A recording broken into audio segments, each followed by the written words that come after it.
열왕기하 17장 1절에서 18절까지 말씀입니다.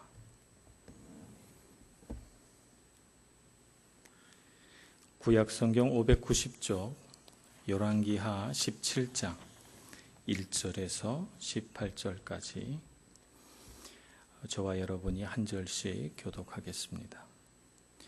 유다의 왕 아하스 제12년에 엘라의 아들 호세아가 사마리아에서 이스라엘 왕이 되어 9년간 다스리며 다만 그전 이스라엘 여러 왕들과 같이 하지는 아니하였더라. 아수르의 왕 살마네셀이 올라오니 호세아가 그에게 종이 되어 조공을 드리더니 그가 애굽의 왕 소에게 사자들을 보내고 해마다 하던 대로 아수르 왕에게 종을 드리지 아니하매 아수르 왕이 호세아가 배반함을 보고 그를 옥에 감금하여 두고 아수르 왕이 올라와 그 온 땅에 두루 다니고 사마리아로 올라와 그곳을 3년간 애웠었더라. 호세아 제9년에 아수르 왕이 사마리아를 점령하고 이스라엘 사람을 사로잡아 아수르로 끌어다가 고산 강가에 있는 할라와 하볼과 메대 사람의 여러 고을에 두었더라.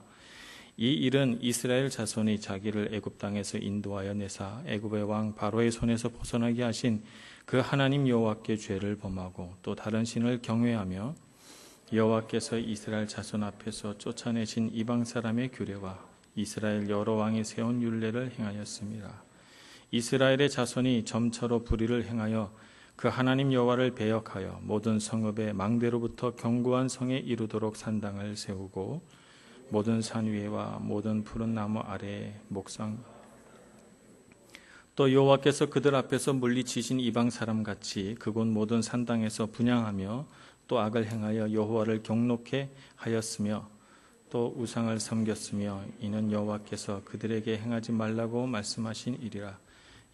여호와께서 각 선지자와 각 선견자를 통하여 이스라엘과 유다에게 지정하여 이르시기를 너희는 돌이켜 너희 악한 길에서 떠나 나의 명령과 율례를 지키되 내가 너희 조상에게 명령하고 또 내 종 선지자들을 통하여 너희에게 전한 모든 율법대로 행하라 하셨으나 그들이 듣지 아니하고 그들의 목을 곧게 하기를 그들의 하나님 여호와를 믿지 아니하던 그들 조상들의 목같이 하여 여호와의 율례와 여호와께서 그들의 조상들과 더불어 세우신 언약과 경계하신 말씀을 버리고 허무한 것을 뒤따라 허망하며 또 여호와께서 명령하사 따르지 말라 하신 사방 이방 사람을 따라 그들의 하나님 여호와의 모든 명령을 버리고 자기들을 위하여 두 송아지 형상을 부어 만들고 또 아세라 목상을 만들고 하늘의 일월 성신을 경배하며 또 바알을 섬기고 또 자기 자녀를 불가운데로 지나가게 하며 복술과 사술을 행하고 스스로 팔려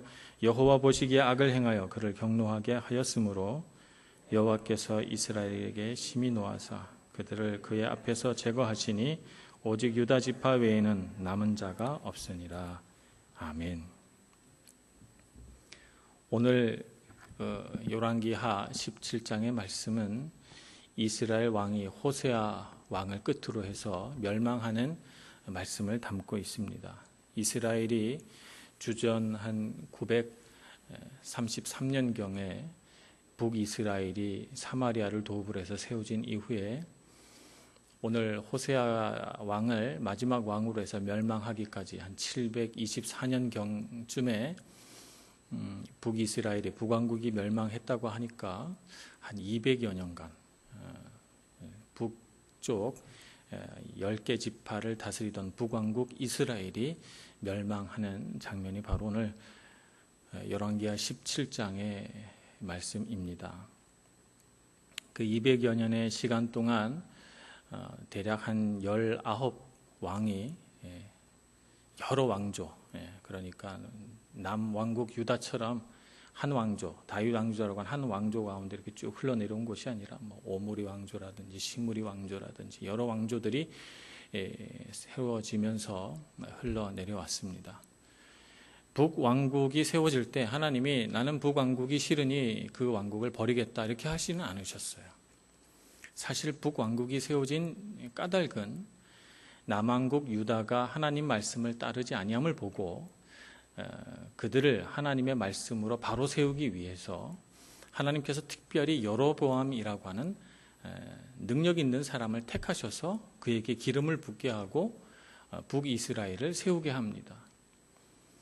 그런데 안타깝게도 이 북이스라엘의 하나님의 부르심을 받은 여로보암이 자기를 기름 부어 세우신 이가 하나님이신 줄 깨닫지 못하고 자기 욕심에 이끌려 가서 백성들이 더 이상 자기 지경 북이스라엘의 땅을 벗어나지 못하도록 북쪽 끝 단과 남쪽 끝 베델에다가 금송아지를 세우면서부터 북왕국은 하나님의 뜻을 거스려 우상을 섬기는 대로 나아가기 시작합니다. 그래서 오늘 이렇게 북왕국은 비참한 결말을 맞이하게 되고 티글랏 빌레셀의 아들 살마네셀, 역사에서는 사르곤 2세라고 등장합니다만 이 왕이 아시리아 왕이 쳐들어 내려와서 사마리아 성을 3년간 에워싸고 포위 공격을 한 끝에 북이스라엘은 완전히 멸망하게 되는데요. 이렇게 해서 북이스라엘의 귀족이라든지 학자라든지 기술자라든지 또 북이스라엘에서 좀 배우고 능력 있고 문화나 여러 가지 것들을 형성했던 대제사장이라든지 제사장이라든지 모든 사람들 다 사로잡아 갑니다. 기록에 보면 약 2만 7천 명 이상의 사람들을 사로잡아 갔다고 합니다. 아시리아 사람들이 사람을 사로잡아 갈 때는 철사를 가지고 손목을 꿰었다 이렇게 기록에 남아 있습니다. 산 사람의 생살에다가 철사를 꿰어서 앞사람과 뒤사람을 연결시켜서 그렇게 포로를 끌고 갔다고 합니다. 길에서 많은 사람들이 죽었고 끌려가 그들이 정착하게 된 땅은 그들이 살기에 굉장히 척박한 땅, 이제 아수르가 막 정복해서 그 땅을 회복해야 하는 땅에다가 그들을 마치 버리듯이 그 땅에다가 살게 했습니다. 그래서 북이스라엘의 많은 사람들이 여기 성경에 나와 있는 것처럼 여러 곳으로 흩어져 살게 됐는데 결국은 이 흩어진 사람들이 이스라엘 사람들의 정체성을 완전히 잃어버리고 그냥 현지 민화돼서 이스라엘 사람이라고 하는 것이 흔적도 없이 사라져버리고 또 이스라엘 땅에다가는 또 각지에서 또 사로잡은 다른 포로들을 데리고 와서 살게 함으로써 북이스라엘도 황폐하게 됩니다. 그들의 문화, 그들의 제사법, 또 그들이 누렸던 여러 가지 학문과 여러 가지 가치들이 흔적도 없이 다 사라져서 북이스라엘은 그야말로 목동들밖에 남지 않는 이런 황폐한 성읍이 되고 맙니다. 자, 그래서 오늘 열왕기하 17장에서는 왜 이런 일들이 북이스라엘에 일어났는가라고 하는 것을 성찰하고 있습니다. 왜 일어났는가? 이런 일들이 그들에게 일어난 까닭은 그들을 애굽 땅에서 건져내시고 인도하신 분이 하나님이시라는 사실을 잊어버리고 그 땅에 있던 다른 신들, 수많은 이방 신들을 경외했기 때문이다. 하나님 경외하는 마음을 잃어버렸기 때문이라고 기술하고 있습니다. 그래서 여러 가지 그들에게 나타난 현상들, 산당을 세운다든지 나무 아래 아세라 목상을 세운다든지 또 이스라엘 왕의 그 잘못된 행동을 따라 흉내를 낸다든지 이방 신들을 경외하는 일, 특별히 그런 것들이 그들의 삶 속에 깊이 파고들어서 그들의 삶에 있어서 하나의 문화, 하나의 어떤 삶의 방식을 형성했다는 것을 보여줍니다. 심지어는 자기 자녀를 불 가운데 지나가도록 그렇게 하기도 하고 또 복술과 사술, 점치는 일과 비는 일, 이런 일들이 성행하게 되는 그들의 문화까지도 보여줍니다. 이렇게 그들이 이방 문화에 물들고 이방 신을 섬기게 된 근본 원인은 어디 있는가? 근본 원인은 그들이 목을 곧게 했기 때문이다. 이렇게 표현합니다. 하나님 앞에서 목을 숙여야 되는데 목을 곧게 했다는 것은 예전에는 지금도 마찬가지입니다만 경외하는 대상, 경배하는 대상에게 반드시 허리를 굽히거나 목을 굽혀서 경배하지 않습니까? 특별히 이 중동의 어떤 그런 종교적인 전통은 허리와 몸을 다 굽혀서 머리를 땅에 대도록 절을 하며 경배하는 것이 그들의 제사법인데 목을 곧게 했다. 하나님 말씀을 도무지 듣지 않고 겉으로는 자기 육신은 굽혀도 마음의 목은 굽히지 않는 그들의 교만을 지적합니다.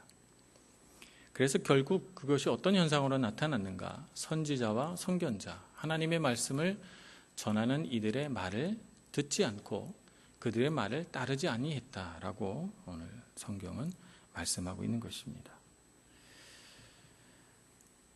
자, 오늘 이 말씀을 우리가 읽으면서 이스라엘 사람들 참 무지하고 죄가 많은 백성이구나. 그러니 아직도 저러고 싸우지 라고 생각해야 할 문제인가 하는 것을 우리가 좀 성찰해 보아야 할 것으로 생각합니다. 오늘 죄의 문제는 단지 이스라엘 백성, 특별히 멸망한 북이스라엘의 문제만은 아니다 하는 것을 우리가 알아야 합니다. 어떤 학자는 죄에 대하여 기술하면서 죄는 내리막길이다 이렇게 표현합니다. 죄는 내리막길이니까 우리가 이 세상에 딱 태어나는 순간 우리는 내리막길에 서 있는 거예요. 이 세상에 태어나서 우리가 평지에 서 있는 것이 아니고요. 우리는 태어날 때부터 내리막길에 서 있어요. 그러니까 우리는 내리막길을 다름질 치면서 내려가지 않으려면 끊임없이 올라가야 하고 그 오르는 그 경사면 끝에 누가 계신지를 봐야 하는 것이죠. 많은 사람들이 그 경사면을 따라서 그냥 쉽게 인생을 살아가며 그 죄의 길을 따라 내려갑니다. 그것이 우리의 슬픈 운명이다 이렇게 말할 수가 있는 것이죠. 많은 사람들이 죄란 무엇인가 라고 말할 때 하나님을 향한 반역이다. 하나님을 경외치 않는 것이다. 이렇게 설명을 합니다. 근데 너무 우리 마음에 이렇게 와닿지가 않고 사실 우리는 하나님을 향해 그렇게 반역하려고 하는 마음은 없기 때문에 하나님을 반역해야 되겠다. 이렇게 생각하고 죄를 짓지는 않지 않습니까? 그래서 이것보다는 조금 더 피부에 와닿는 설명이 필요하다는 생각을 해봅니다. 죄란 무엇인가? 죄는 자기 자신을 무가치하게 여기는 것입니다. 자기 안에 아무 가치가 없다는 것을 알고는 그 가치를 어디서 찾느냐 하면 세상의 헛된 것에서 가치를 찾으려는 게 죄예요. 사실 우리 자신의 가치는 어디에 있습니까? 하나님께 있어요. 하나님을 알고 하나님을 바르게 경배할 때 사실 우리가 가치 있어지는 거거든요. 그 안에서 우리의 가치를, 하나님 안에서 우리 가치를 발견하게 되는 것인데 하나님 안에서 우리 가치를 발견하려 하지 않고 세상의 것에서 나의 가치를 발견하려고 해요. 내가 유명해지기를, 내가 사람들에게 인정받기를, 내가 좀 돈이 많아지면, 내가 조금 더 능력이 있어지면, 그러면 내가 가치가 올라갈 줄 알고 세상의 헛된 가치를 쫓다가 허망해지는 것. 이것이 바로 우리 죄의 문제인 것입니다. 이런 죄의 문제는 단순히 그냥 우리 자신의 문제로 그치지 않고요. 이 죄의 문제는 자손 대대로 흘러내려간다는데 더 심각한 문제가 있습니다. 사실 하나님께서 애굽 땅에서 인도하여낸 이스라엘 백성들은 이미 200년 전에 다 돌아가셨어요. 훨씬 그 전에 돌아가셨습니다. 하나님은 한 분이시고 변하지 않으시고 신실하신 분인데 하나님의 백성은 이 세상에 태어나고 장성했다가 죽고 또 다시 자손을 낳고 또 장성했다가 죽고 하는 것을 수백 년간 수천 년간 반복하면서 살아가기 때문에 사람의 죄가 계속해서 그 자손을 타고 흘러내려가면서 그 죄의 문제를 계속해서 반복하고 있다는데 문제가 있습니다. 우리가 자식을 낳으면 우리 자식이 우리의 것을 여러 가지 갖고 태어난다는 것을 압니다. 육체적으로 보면 우리의 외모를 닮아서 태어납니다. 어쩌면 그렇게 우리 자녀들은 내 자식이다 하는 것을 알게 해주는지 반반씩 절묘하게 닮아 있습니다. 생김새만 닮아 있는 것이 아니라 때로는 습관, 취향, 음식을 먹는 어떤 그런 식습관, 심지어는 뭐 잠자는 버릇이라든지 이런 것까지 닮아 있어요. 또 불행하게도 우리가 어떤 몸에 질병이 있다면 그 질병까지도 우리 자녀들은 가지고 태어납니다. 그래서 부모님 중에 당뇨병을 아주 젊은 나이부터 알았다 그러면 우리 자녀들도 조심해야 합니다. 이런 병이 일어날 가능성이 높죠. 그러니까 육체적으로도 우리 자녀들은 우리 것을 많이 가지고 태어납니다. 정신적으로도 우리 자녀들은 우리 것을 많이 계승합니다. 어떤 것들을 계승할까요? 만약 부모 중에 중독의 문제를 앓고 있다면 우리 자녀들도 알코올 중독이든 무슨 게임 중독이든 자녀들도 반드시 그 중독의 현상을 앓게 됩니다. 부모가 아내를 때린다든지 남편을 학대한다든지 혹은 자녀를 학대한다든지 그런 상처와 아픔과 학대가 있었다면 반드시 이 정신적인 문제가 자녀들에게 계승이 됩니다. 부모가 부부간에 화목하지 못하고 불륜을 저지르거나 이런 아픈 일들이 있었다면 우리의 자녀들도 그런 죄나 아픔과 상처에 노출될 가능성이 대단히 높습니다. 우리 주변을 살펴보면 영락없이 그런 형태의 삶을 살아가고 있는 사람들을 쉽게 볼 수가 있습니다. 정신적인 문제도 계승이 됩니다. 자, 육체적인 것도 계승이 되고 정신적인 것도 계승이 되는데 영적인 것은 계승이 안 될까요? 그런 건 다 계승이 돼도 영적인 면은 다를 거야 라고 생각하면 오산입니다. 영적인 문제도 계승이 되죠. 그래서 죄의 문제도 부모에게서 자식으로, 자식에게서 그 자손으로 흘러내려가는 것입니다. 그래서 우리가 죄의 문제에 관해서 우리 자신의 가지고 있는 문제에 대해서 심각하게 알아야 하고 또 우리 자녀들이 싸워가야 할 죄의 문제에 대해서 심각하게 볼 줄 알아야 합니다. 그래서 반드시 우리는 우리 자녀들을 키우고 양육할 때 죄의 문제를 다루어야 합니다. 그런데 아쉽게도 많은 부모들이 자녀의 문제를 볼 때 죄의 문제는 간과합니다. 죄의 문제는 다루지 않죠.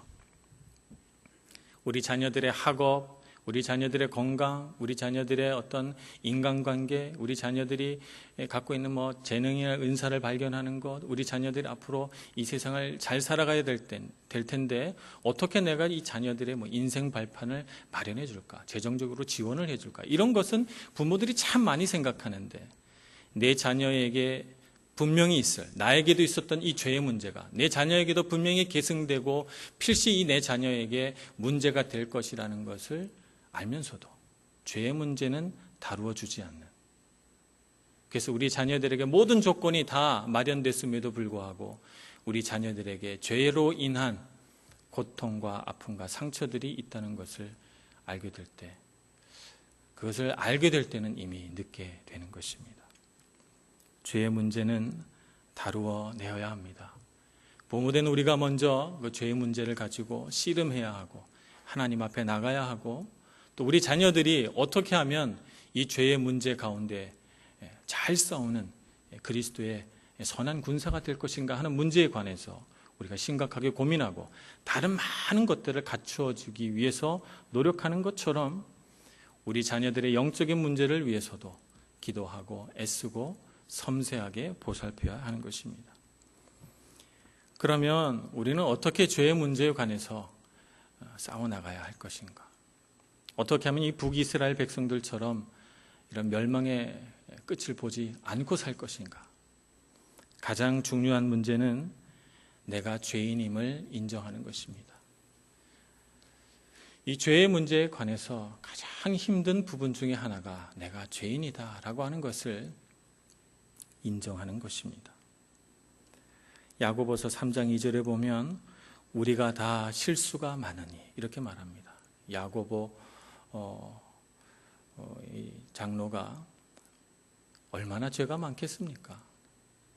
많은 사람들에게 존경받고 사랑받는 사람인데 얼마나 죄가 많다고, 너희들이 다 죄가 많으니 이렇게 하지 않고 우리가 다 실수가 많으니, 이 실수라는 말은 이제 죄라는 뜻이거든요. 실수가 많다. 그래서 죄인의 어떤 범주 안에 자기를 제외시켜 놓지 않습니다. 사도 바울은 디모데전서 1장 15절에 내가 죄인 중에 괴수다 이렇게 디모데에게 고백합니다. 내가 죄인 중에 괴수였다 이렇게 과거형으로 쓰지 않았습니다. 우리가 그것을 알아야 합니다. 내가 지금 죄인 중에 괴수다. 이 말은 너희들이 지은 모든 죄보다 내가 죄를 더 많이 지었다는 것이 아니라 내가 내 죄의 문제에 관해서 심각하다는 것입니다.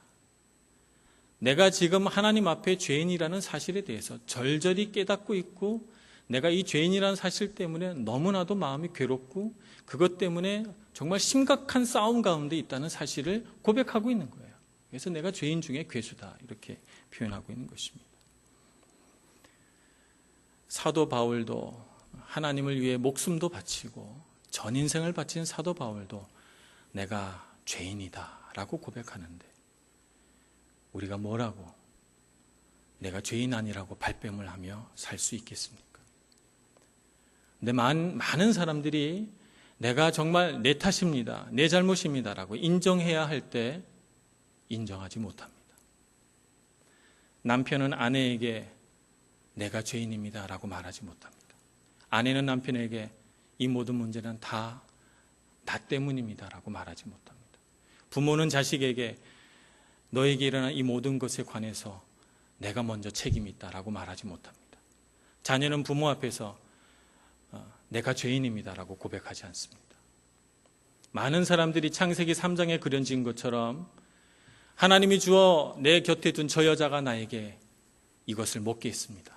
여자는 저 뱀이 나를 유혹하게 내가 이것을 먹었습니다. 이렇게 핑계를 대며 살아갑니다. 죄를 인정하지 않으려고 해요.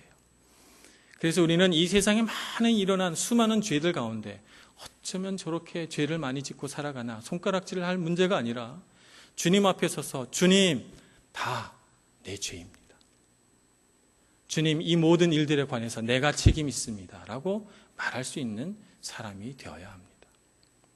그렇게 자기 죄를 인정하고 내가 죄인 중에 괴수라는 것을 마음속 깊이 인정하게 될 때 우리는 비로소 죄의 문제 앞에 당당히 서게 되고 그 순간 우리 죄를 위해 돌아가신 그리스도 예수의 십자가가 보이게 되는 것이죠.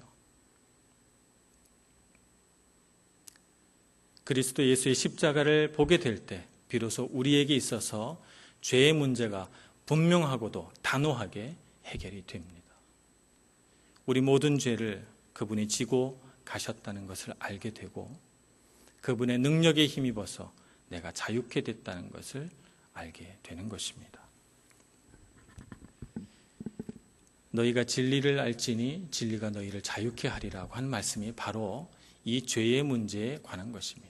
내가 죄인입니다 라고 고백할 때 그 순간이 바로 우리에게 자유가 선포되는 순간인 것입니다. 그리스도 예수의 십자가의 보혈이 내게 능력이 되는 순간이죠. 그러면 그렇게 된 이후에 그럼 우린 죄를 짓지 않는가? 그렇지는 않습니다. 우리 안에 죄성이 도사리고 있기 때문에 우리는 끊임없이 죄로부터 인한 유혹과 죄와의 싸움들이 있죠. 그런데 내가 이전에 죄를 인정치도 않고 그리스도 예수의 보혈도 힘입지 않았을 때와 달라진 것이 있는데 무엇이 달라졌는가 하면 이 죄가 내 삶에 가지고 있는 지위가 달라진 것이죠. 전에는 죄가 내 삶의 주인 노릇했어요. 나는 죄에 대하여 종 노릇하고 있었던 것이죠. 내 마음으로는 하나님의 선한 일이 무엇인지를 알고 하나님 앞에 나아가고자 간절한 열망이 있지만 그러나 삶의 현실 속에는 죄에게 묶여 죄가 원하는 대로 살아가곤 했었던 것입니다. 그런데 내가 이제 그리스도 예수 십자가의 보혈을 알고 그분을 의지하는 순간 죄는 더 이상 내 마음속에서 주인 노릇을 하지 못하게 됩니다.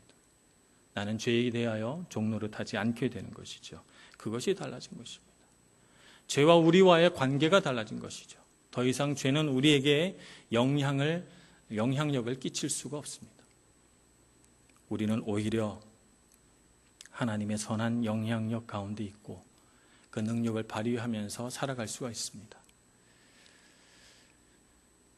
그렇기 때문에 우리 안에 있는 죄성을 알고 그것과 싸우려고 하는 노력, 또 그것을 알고 그것을 직면하려고 하는 진실함이 우리 안에 있어야 합니다. 이것을 우리가 알고 하나님의 선한 싸움을 싸워나가고 우리로 하여금 죄에 대하여 또다시 넘어지게 하고 우리를 다시 예전처럼 죄의 소나기 안에 가두고 붙잡아 두려고 하는 이 죄의 권세 앞에서 우리는 당당해져야 하고 하나님의 선한 것을 선택할 줄 알아야 합니다. 이것을 경험하고 나서 우리 자녀를 보시기 바랍니다. 우리가 정말 생명처럼 사랑하는 우리 자녀들을 바라볼 때 우리 자녀들도 나와 똑같은 싸움이 있지 않겠습니까? 나와 똑같은 그런 정말 피눈물 나는 싸움 가운데 들어가지 않겠습니까? 그런데 우리 자녀에게 필요한 것이 안락한 잠자리와 좋은 학교와 어떤 다른 것들입니까?